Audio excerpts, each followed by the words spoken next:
What's going on, guys? My name's Theoatrix and welcome to my updated Magic guide. In recent years, Jagex has reshaped Magic in Old School, with elemental weaknesses as well as item and prayer rebalancing. More armor sets now give a Magic strength bonus, and monsters with an elemental weakness are far more viable for the lower levels. In this guide, I'll explain how Magic works, then I'll show a range of pathways to 99, and I'll also take you through every viable method.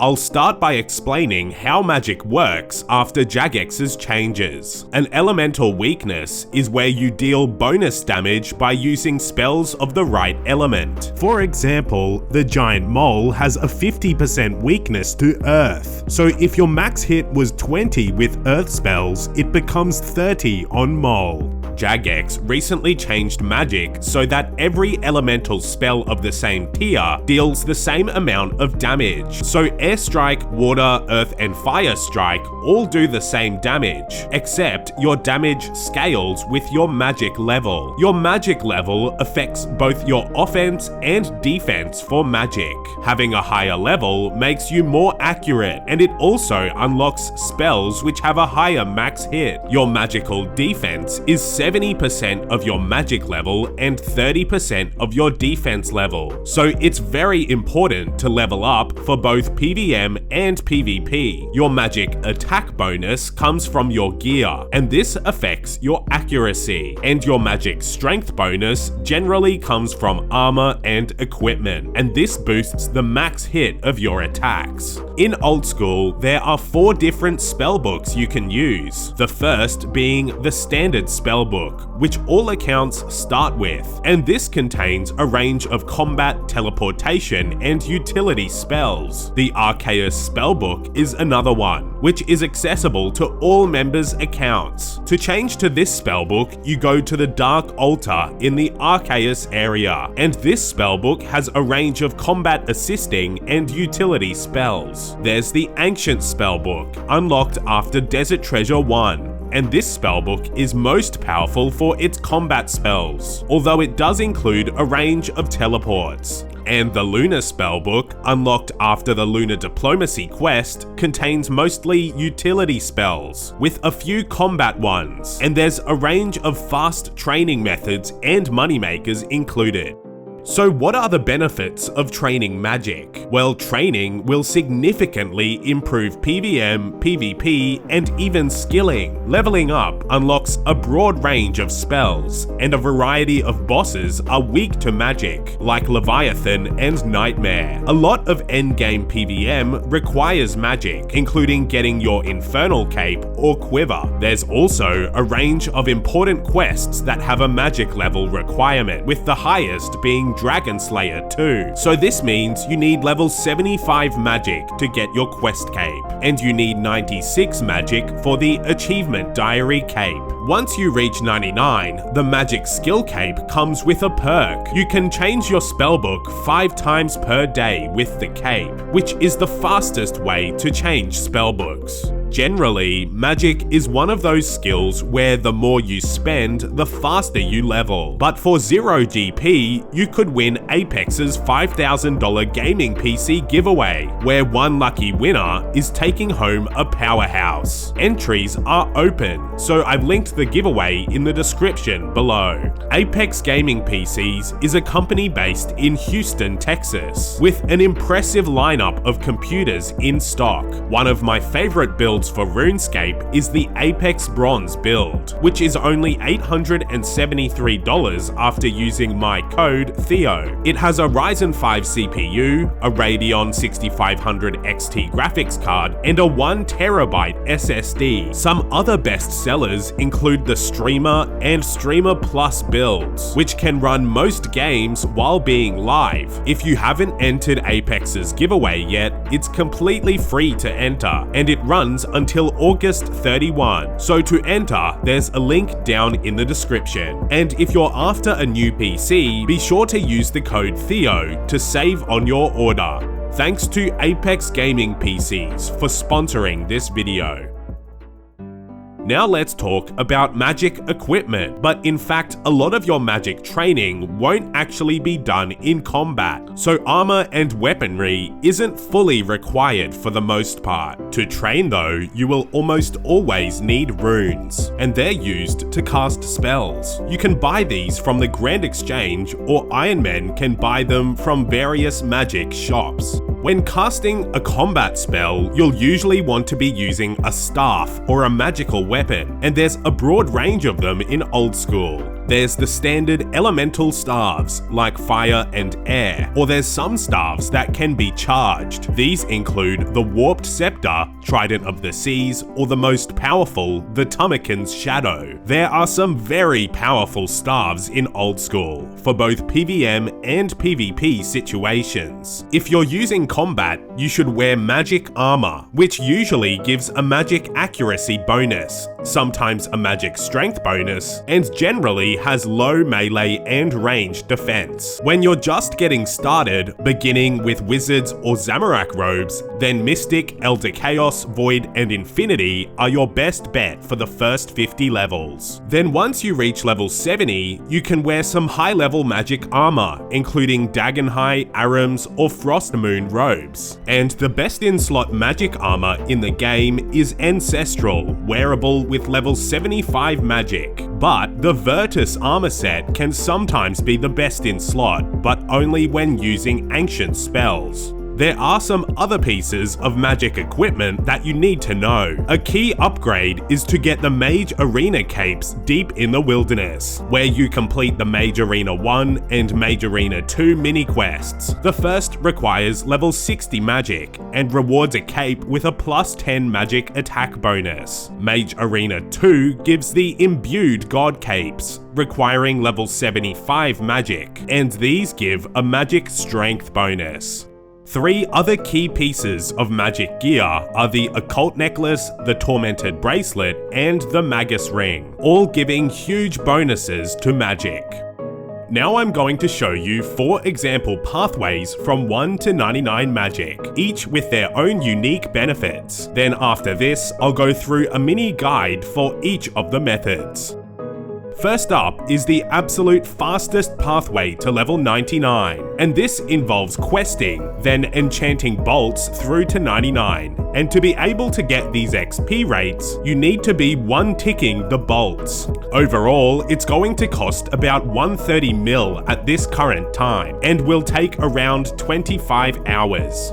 But what about the fastest to 99 without tick manipulation? Well, that would involve questing, elemental weaknesses, Tele-Alch cursing, then from 62 to 99, it includes bursting, then barraging. This takes 45 hours, and the estimated cost would be around 50 mil. Next, I have a pathway for the AFK players, with long AFK intervals and decent XP rates. It involves AFKing at Crabs, then at 65 there's Bake Pie, then String Jewellery, and Plank Make. And these AFK methods will all take 100 hours minimum for 99. But what if you wanted to profit while getting 99 magic? Well, enchanting jewelry is an excellent way to train while making good money, and it would take about 100 hours to reach 99 with a profit of 60 mil. But you can enchant certain types of jewelry to make even more money, where enchanting topaz amulets would currently bring in over 100 mil in profit. Or you can cast tan leather to 99 for a big profit. If you enjoy my videos and you're looking to upgrade your setup, consider getting a gaming mousepad from my merch store. There are some incredible designs in stock right now, so check out Theoatrix.shop or click the link in the description to browse the store today. Alright, now I'm going to show all of those methods from the pathways, as well as a range of other important magic training methods, starting with the low-level methods. And firstly, questing is the fastest way to train from level 1 to 10 magic, by doing Imp Catcher and Witch's Potion. These 2 quests can be completed very quickly, because you just need to hand in a bunch of items. But you can continue questing, where completing Fairy Tale Part 1, the Grand Tree, Watchtower, and the Recipe for Disaster Lumbridge Guide segment will get you through to level 34 Magic without even touching the skill. But for those of you that don't want to quest, the new updates to elemental weaknesses and to the elemental spells make it faster to level your magic with combat. Right from level 1, there's a range of monsters you can fight with Airstrike with a weakness to air, and the most easily accessed are skeletons in Draenor sewers or in the Edgeville dungeon.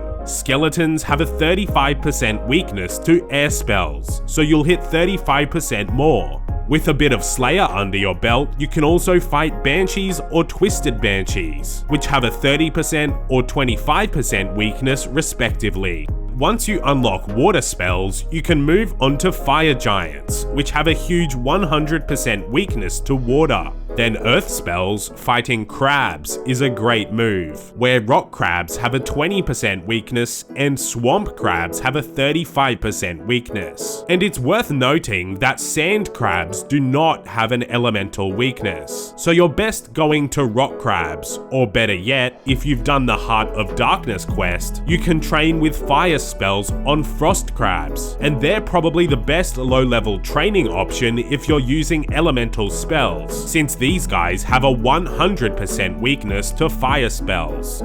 There's also Ice Giants, which don't have a quest requirement, also with a 100% weakness to fire. The new Gemstone Crab is not a bad option either, but it doesn't have an elemental weakness, which makes Frost Crabs or Rock Crabs the better option.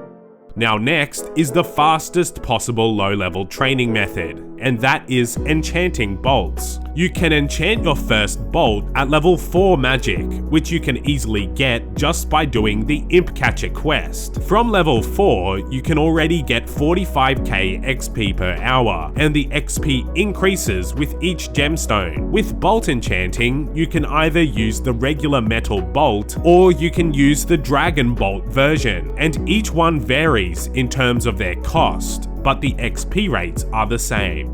To go from 4 to 50 magic, it's going to take about 1 hour, while costing 3 mil with the regular bolts. I mentioned earlier, to get the fastest XP rates, you need to one-tick the bolts. And to do this, you hold down the spacebar while clicking the bolt enchantment spell every game tick. Then you keep clicking every 0.6 seconds or every game tick, and your character will constantly enchant the bolts. So bolt enchanting is the absolute fastest way to level up, and that leads me onto the next section of this video, the fastest training methods. With bolt enchanting being the fastest, it's going to cost over 100 mil doing the regular bolts, and will take around 25 hours. But there are certain bolts where you can actually profit with Dragon Ruby and Dragon Diamond bolts. So with that, you can enchant the best bolts possible until you unlock these bolts. Then you can enchant those all the way to 99 for far less cost and a very fast 99. With Dragon Ruby bolt enchanting from level 49, it's going to take 40 hours, and currently you'll break even. And with Dragon Diamond bolts at 57 magic, you profit, where it's going to take 35 hours at a profit of 15 mil. But for these methods, you do need a lot of starting capital, so it's not great for everyone. So those numbers are for going to level 99, but you unlock another fast method at level 62 magic, which is bursting, and you may consider enchanting bolts until level 62, then moving on to bursting. So what about the fastest way to 62 without tick manipulation? Well, that involves questing or taking advantage of elemental weaknesses until 21 magic. Then you unlock the Low Alchemy spell. With Low Alch, you already get 62k per hour if you're clicking constantly, which is very fast for level 21. But once you unlock your first teleport at level 25, you can start Tele Alching for nearly 100k XP per hour. This involves casting Alchemy, then teleporting and repeating. And once you reach level 37 magic, you can cast Teleport to Falador, which unlocks yet another method, which is Tele Curse Alching. This is done the same as Tele Alching, but with the added action of casting Curse on a Falador guard. This gives 150k XP per hour, and from there it's your fastest method until level 51, where you unlock Teleport to Ardi, which has guards nearby that you can curse, so you can Tele Curse Alch to Ardi as well.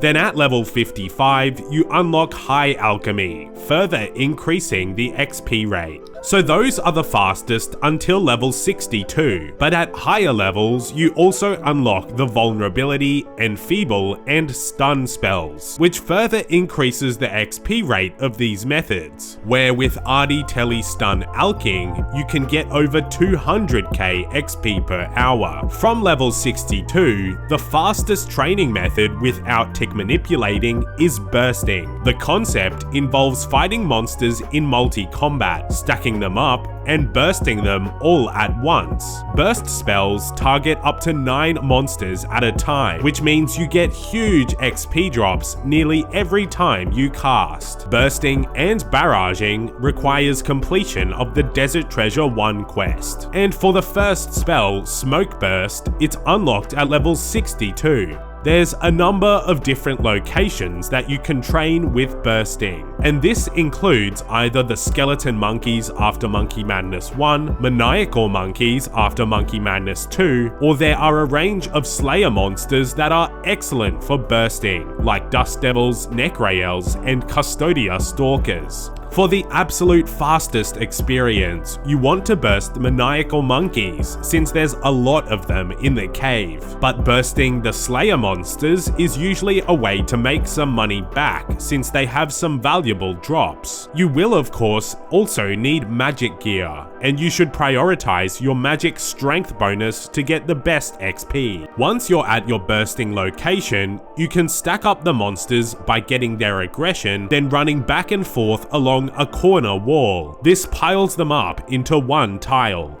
For the highest XP rates, you should move up the bursting spells as you unlock them, and then you should move onto the barrage spells for more XP per hour, although at a higher cost. And the final method for the fastest method section is actually one of the fastest in the game, and that is casting the Cure Me spell. This can bring in over 400k magic XP per hour, right from when you unlock it at level 71. This requires the Lunar Spellbook, as well as access to Mauritania and High Prayer gear. It's done in the Araxite's Cave, which can be quickly accessed with Spider Cave teleport scrolls. 71 to 99 costs about 70 mil currently, and it's important to keep in mind that this method is very click intensive, with a minimum of 6,000 clicks per hour. Next up, I'm going to talk about the zero time training methods for Magic. And zero time means you're training while doing other in-game activities. The first method is using magic while training Slayer, and there's a handful of tasks that you can burst on your journey to 99 Slayer. Going from 1 to 99 Slayer, bursting as many tasks as possible will bring in over 1 million Magic XP. But there's other zero time methods, where you can either bolt Enchant, cast Low or High Alchemy, or Magic Imbue. You can cast these spells while you do a range of activities in-game, training your magic for no extra time on your account. You can level magic while training Agility, questing, farming, birdhouses, or any activity where you're running across long distances. This is hypothetically the most efficient way to level 99 magic, since you aren't actually spending any time training the skill.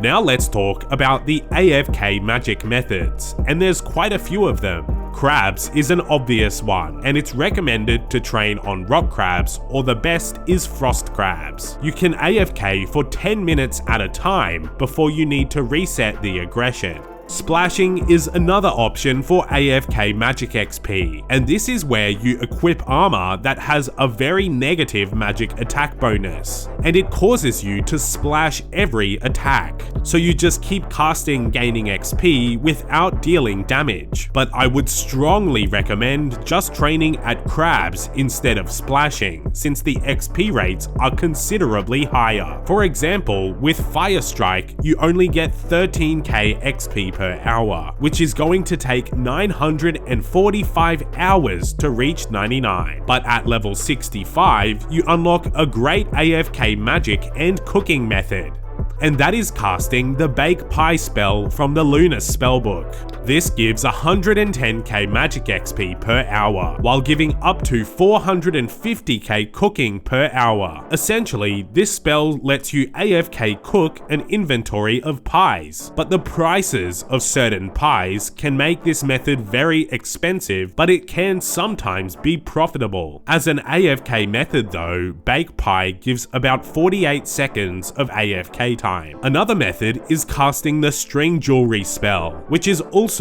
on the Lunar spellbook, and this also has an AFK interval of 48 seconds. With this, you can get more magic XP per hour than Bake Pie, while getting a small amount of crafting XP. It can be somewhat profitable depending on what jewelry you string, and the most profitable ones are stringing topaz or dragonstone amulets, although stringing gold amulets is usually a safe bet that doesn't cost much. Then at 86 magic, you can start casting the Plank Make spell, which has an AFK interval of 90 seconds at a time, although you can click to cast it faster. AFK though, you can still get XP rates of around 90k magic per hour, and generally making mahogany planks is the most profitable, where going from 86 to 99 will currently earn 40 mil in profit. Plank Make is on the Lunar spellbook, but you also need the Dream Mentor quest to cast it. Now, the final AFK magic method is AFKing on Kraken, and I've left this for last since it has the highest requirements. You need level 87 Slayer plus a Kraken Slayer task to do this, and basically you get XP for damaging Kraken while it's underwater and you deal no damage. So you can AFK for 20 minutes at a time and you'll stay in combat. Depending on the spell you use, you can get well over 100k magic XP per hour, with only 3 clicks per hour. Next is the profitable magic methods, and first, enchanting jewelry. And there is either gold or silver to enchant. Gold jewelry is reliably profitable, whereas silver jewelry for the highly traded items can be very profitable. With jewelry enchanting, you can let your character automatically enchant a full inventory, although it is still slower than manually casting each time. With silver jewelry, at just level 7 magic, you can enchant opal necklaces or opal bracelets, which are both used commonly for thieving and slayer, making them high demand. Going from 7 to 99 with either of these is going to bring in 200 mil in profit, although the XP rates are pretty slow. So a faster piece of silver jewelry is enchanting topaz amulets or bracelets, which bring in a very similar amount of profit but give triple the XP per hour. The next profitable magic method I'm showing is high alchemy, which can be very profitable depending on what items you alch. Generally, battle staves are usually slightly profitable to high alch, or yew and magic longbows are also low cost, but you can Google a high alchemy calculator to find the current items that have high profit margins, and currently it includes things like mithril plate bodies trimmed or gold trimmed climbing boots.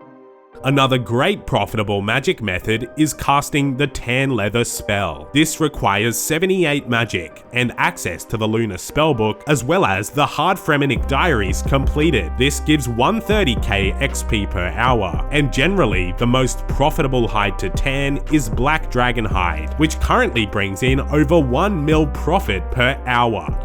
So those were all the viable training methods. But what about Ironman? Well, magic is similar in most cases for training, but with a few key differences. A lot of Ironman Magic XP is gained from casting Alchemy, Superheat, and Plank Make, and there's also a lot of teleporting, enchantments, bossing, and slayer training that will contribute to your magic level. A range of necessary upgrades can be done with magic, like safe spotting Zamorak warriors for a rune scimitar, safe spotting blue dragons for their bones, twisted banshees for their valuables, and for free-to-play Ironmen, Ogress warriors drop some useful items. A key difference for Ironmen is how they obtain their runes, and rune shops are generally the best. For elemental, chaos, and death runes, you can go to Varrock, Port Sarim, or Void Knight Outpost. For lore and cosmic, you can go to the Mage Arena or to Ali in Al-Kharid. The Wizards Guild, Baba Yaga, or Prif Dinis are also useful for getting certain types of runes.